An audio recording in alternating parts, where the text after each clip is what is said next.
Apparently, as our economy changes, women will rise to the fore and replace men as the highest value workers. There was a female chief executive of a bank in Britain, and she said to me the single most important skill was listening. Really listening so you can understand where somebody's coming from and get them to buy in on a decision. And she said, really, emotional skills are now as important as being able to read a balance sheet.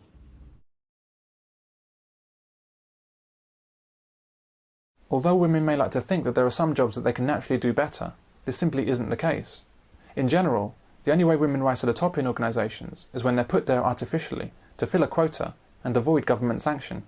And I think this world in which one lives, in front of the screen where all barriers have broken down, would also extend to that most happy of pastimes, which is retail therapy. And that little brown jacket, I think. Women are not replacing men in the workplace because they're better workers or because they're emotionally superior in some way. That would be equivalent to believing that replacing the England football team with women might lead to them lifting the World Cup again, because women would play international football with more emotion. Instead, what's happening is that technology created by men is allowing lower quality and less capable workers in the shape of women to take a larger part in the workforce than would naturally be the case. As a consequence, higher value men are having to work harder to support this influx of women. Big business and government supports this because they want more people to be working and taxable, and women are easier to manipulate and control than men. He will not work for the state, he will work for his wife and children, and his loyalty will go to his wife and children. Men are mavericks, men are a nuisance. Men unionise, women don't. If you're looking at a capitalist society, you want fodder, which are the people who are going to do the work. As long as you employ women, you have a very malleable force, and you have a force that you can pay a lot less. As the women pour into the various jobs, including the legal profession, there are more women doctors, there's more women lawyers, so on and so forth. What happens is that you get a very unbalanced society, but a very obedient society. Does this mean you'd think that the government would support feminism for these reasons? Tacitly. I don't think anybody sits down with a slide and rule and says this is what we're going to do. I think largely what happens is now there are sufficient powerful women in, for instance, the Labour Party to virtually be allowed to do what they want to do.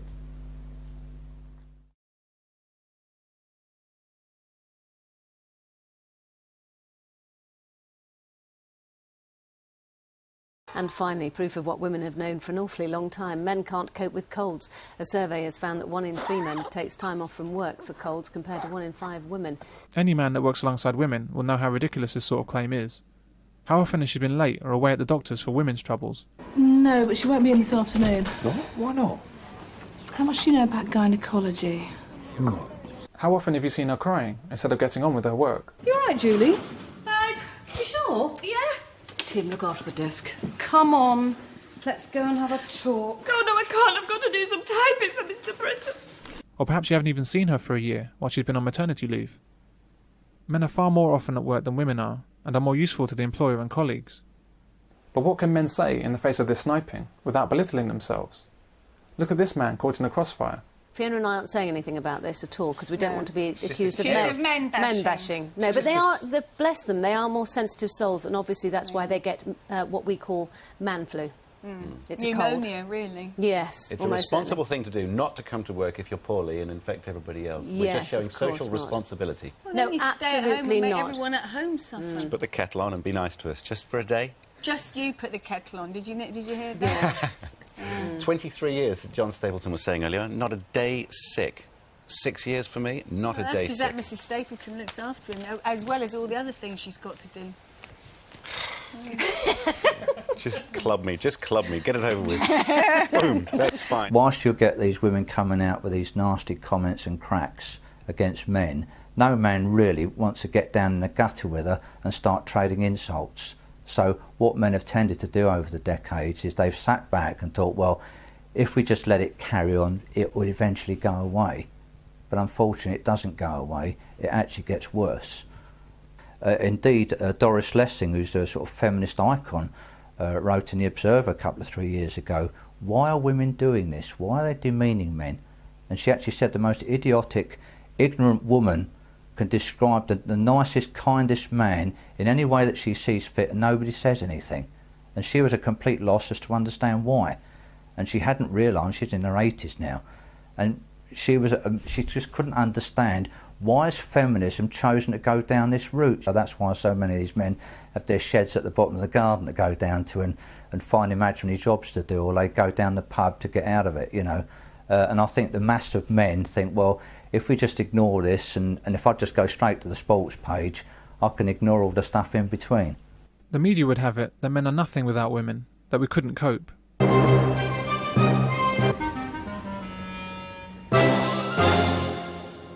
There's virtually nothing in the world that's not been conceived, created, designed and put together by men. I'd like to see a BBC series showing how women will get along, living in a place where all of the products emanating from the work of men have been removed. An empty field. If every woman died tomorrow, men would invent artificial wombs and get on with things. If every man died tomorrow, civilization would begin to end when the first oil light came on. The only meal every man can make. Men are portrayed as not being able to do so much as a load of washing.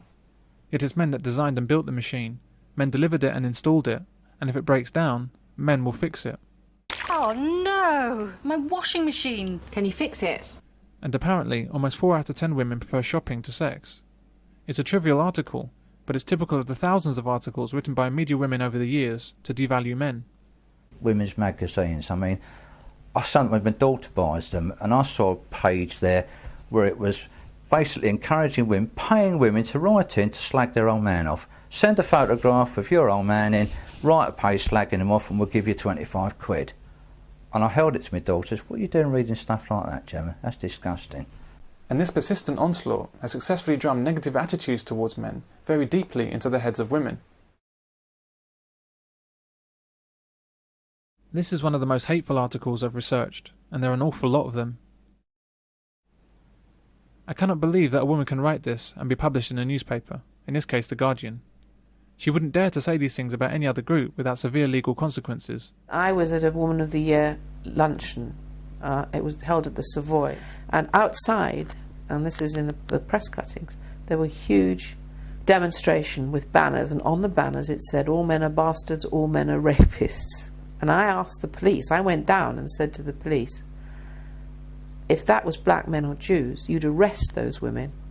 But why don't you arrest them? They just looked very uncomfortable. And one of them said, we're frightened of them. What's most ironic is that the very web page on which the story appears only exists due to the genius of men. If it were up to women, such hateful comments could only be scrawled in mud and, thankfully, washed away with the next rainfall. Why do we tolerate it? Why do men tolerate such abuse in what's so often described as a male-dominated society?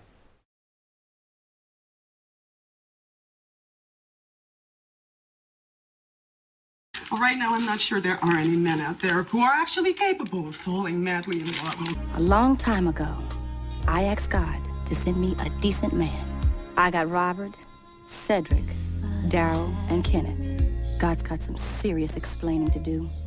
There are no good men. Now I read this article, and on average, there are 2 per state. There are plenty of good men. The vast majority of men are good men, many of whom are forced to deal with emotionally dysfunctional women. She's only a severely disturbed woman with a history of inadequacy and depression who lives on drugs and has suddenly realised she's facing a prison sentence. The large majority of popular films and series covers the full range of extreme criminal behaviour, perpetrated exclusively by men. Men are near universally portrayed as evil rapists, murderers, thieves, abusers and other assorted criminals. Men are serial rapists. This guy raped 5 women. 2 today. Men are sex slave trading paedophiles. The assumption is she was kidnapped by traffickers in the sex slave trade. She's 15, Jack. 15. Men beat their girlfriends. You ever fucking shut up? You just never shut the fuck up, do you, Ruby? Men try and murder their wives. What were you gonna do? I don't know. I don't know what I'm gonna do. Oh, guys like you always say you don't know what you're gonna do until you do it. I think you know exactly what you were gonna do. You were gonna kill your wife and child. Oh. Yeah. Men can't even be trusted to give a woman a lift without attempting rape. I really need to go to sauna. Hey, mi amor. Yo te llevo. Venga. Thank you. Y todo lo que tendría que hacer, lo podía hacer ahora mismo. En este carro.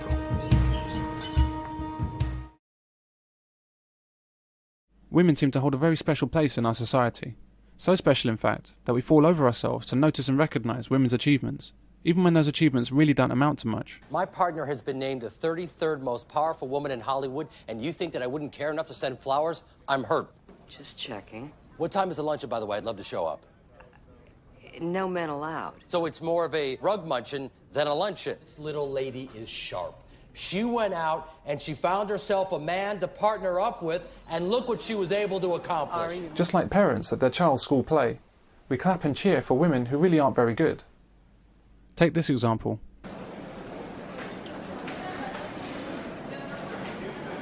What's this award about, and why are women singled out for it? I've never seen a men's award for technology. Does this mean that there are so many great women in technology that they need recognition for all their fantastic ideas? Or is it because women are so backwards in technology that they need their own Special Olympics to make themselves feel better? So how useful are women in technology? At 2 gigabytes each, these little powerhouses are ready for round one. And what's this woman's first priority in an MP3 player? Round one. Sexiness. They kind of look like little twins. The eye river is just so precious. It seems society is always ready to recognise women's lesser achievements, and not so willing to point out men's greater achievements. Women need to hear compliments all the time. Women need food, water, and compliments. That's right. Women got to hear it all the time or they lose their mind.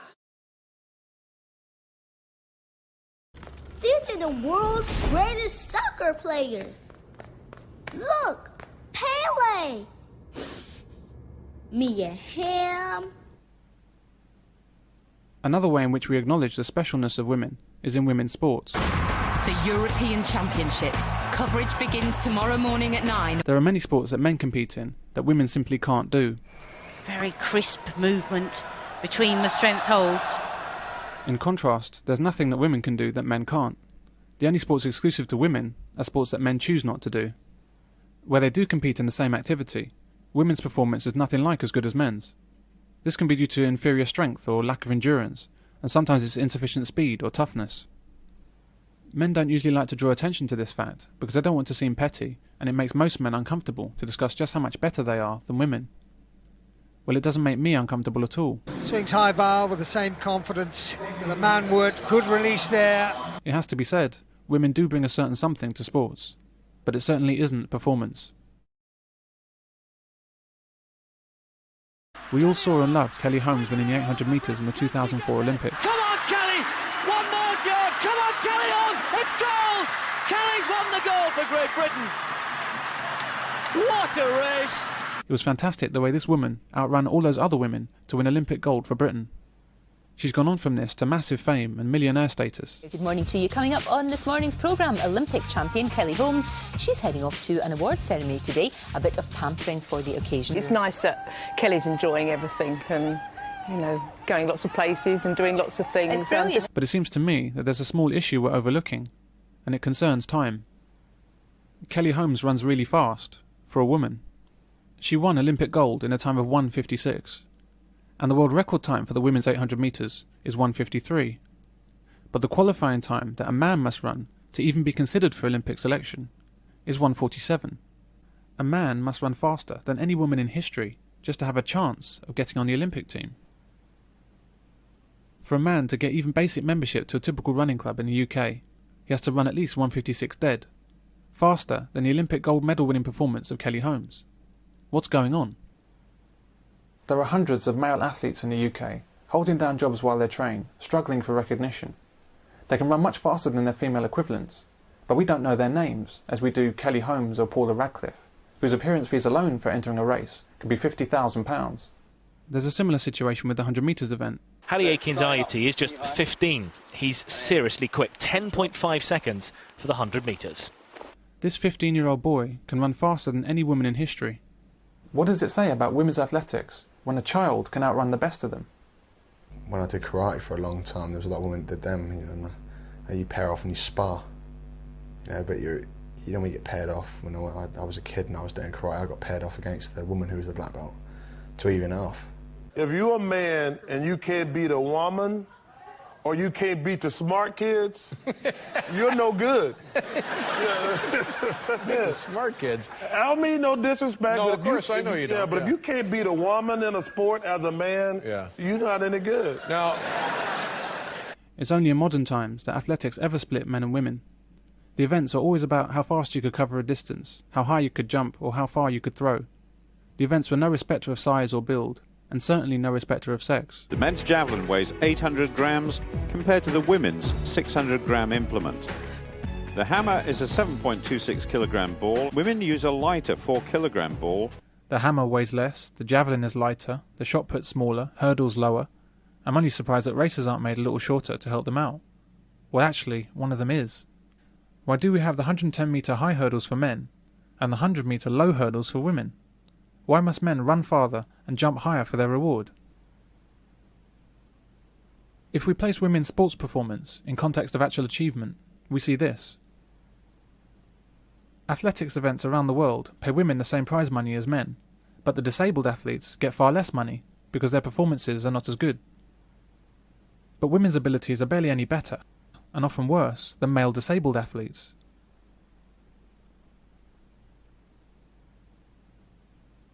If women are handicapped by their sex, as their performances demonstrate, they quite clearly belong in the Paralympics. Women's sports, as a separate entity, are not just unnecessary, but they're counterproductive, because precious sport resources are allocated away from training the best athletes, who are men, to training mediocre athletes, who are women.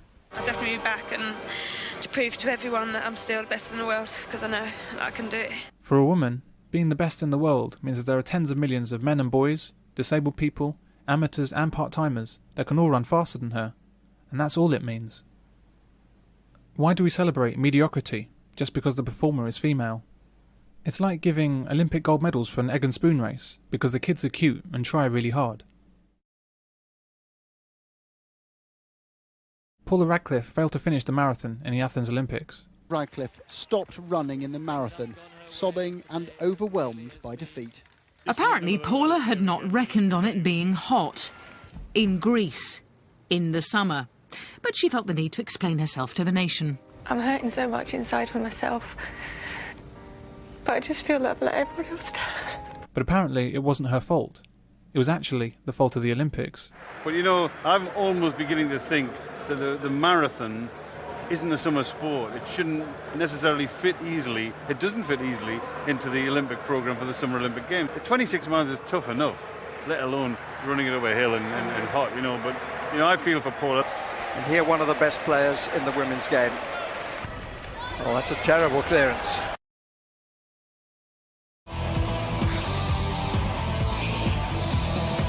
Oh, what a move by Jordan! It counts. 3 to Russia. And look at Janeth turning this game around with her defense and against the veteran Baranova. If I want to watch school sports day standard sport, then I'll go to a school sports day. But I'd rather not have it inflicted on me on Olympic grandstand. Of course, this is a bit strong. Women perform various sports to an impressive level. Also, there's a market for women's sports, and many people are happy to pay money and spend their time watching it. And this is good, but it's not the point. The point is that men perform these sports to a much higher level. It's that simple. And that's what the Olympics should be about, right? The highest level. My views on women's sport are not anti-woman. They're about sport itself, rather than women doing sport. I'd no more watch women's sports than I'd watch a grossly obese person doing gymnastics. It's not that I have something against grossly obese people. It's simply that the gymnastics wouldn't be very good. It's one of the insidious techniques of feminism that any criticism of women, or any analysis of their behaviour or abilities that's not wildly positive, is regarded as hatred against women. Any criticism is misogyny. Not so. What concerns me in the field of sports is not really women's sports at all, but rather the neglect of genuine sporting achievement by men. In tennis, the man ranked 100 in the world, or even 1,000 in the world, would beat the top female players every time. But it's not their names that we know. The real fact is that if women competed against men, it would not be Kelly Holmes, Olympic gold medalist. It would be Kelly who? Or Kelly in last place? Or Kelly who didn't qualify for the Great Britain team? And it's not the case that women aren't allowed to compete against men. It's men who aren't allowed to compete with women. Women only seek to compete against men when they think they can win. At any other time, it's unfair. Her drive is regarded by many to be the most perfect action in golf. Her hero is Tiger Woods, and she believes one day she could beat him. Men and women should compete together in every sport, and the best man will win. And possibly the best woman will win on occasion. And then her victory would actually mean something. But of course, women are not interested in this flavour of equality. This article hit the news in 2004. Apparently, by the 2156 Olympics, women will run faster than men. I won't comment on this idea, because I suppose women need something to hope for. But I will say that the kinds of research that are receiving funding in our feminised institutions, the possibilities of women beating men physically, whether men will die out at some point, why girls are smarter than boys, etc. All of these are inherently misandric and are not justified studies in their own right.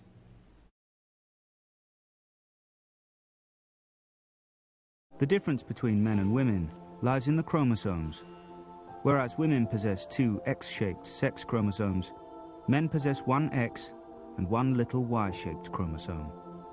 Apart from its role in determining maleness, the Y chromosome appears to be genetically inactive.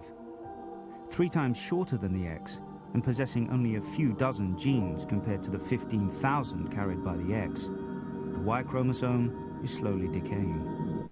A case in point would be Hitler scientists, who regularly and without fail reported what Hitler wanted to hear, that Jews and all others were biologically inferior to Aryans. Why is this going on in England today?